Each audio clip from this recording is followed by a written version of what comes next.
Hello, I am Moe Thuzar. I am a research fellow at the ISEAS-Yusof Ishak Institute, which was formerly known as the Institute for Southeast Asian Studies in Singapore.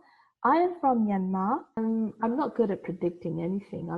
I think what I do expect to see in 2020 would be that there would be more interest in the ethnic states to garner more seats in the state level assemblies.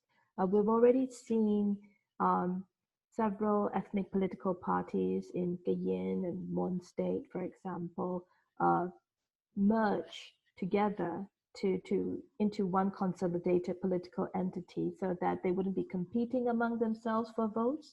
So that's a conscious move, I think, for each of the ethnic states to want to have, I guess, greater say, greater voice in what goes on in the administration and the policies that are passed at the state level. Each state has their own legislature, their own assembly, and there are policies and programs and decisions that are made, that are required, very specific to each of these states.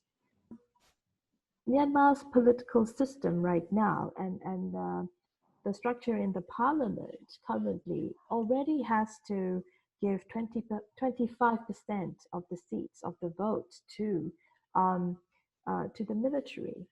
And of course, in 2015, the overwhelming desire was to basically vote the NLD in. So the NLD has now currently a supermajority in parliament, apart from the 25% of the military seats. So I think for the ethnic political parties, they want to see more votes or seats for them in the state assemblies such that they could have more say for their own state's development projects or important policies as they see it. Anything else about this upcoming election? I'm not sure whether this is relevant, but every time an election rolls around, I can't help remembering the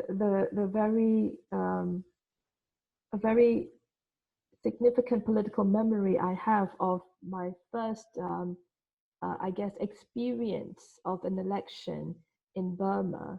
And that was in 1978. It was under the Burma Socialist Program Party rule when they held elections.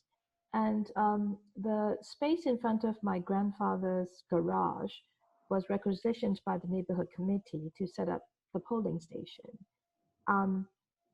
And I had just, I guess, returned from Canberra after my father's posting there had concluded. And because I had left the country at an early age, I was still going through the intricacies of learning my own language. And so when they were constructing the polling station in that space in front of my grandfather's garage, I was very excited because, you know, this is elections. And I thought, oh, this is where people are going to vote. And the word in Burmese for polling station is mayo. But me, with my imperfect learning of the Burmese language at the time, for some reason or other, I kept calling it a mayo, which has a very big difference because a mayo is slaughterhouse in Burmese.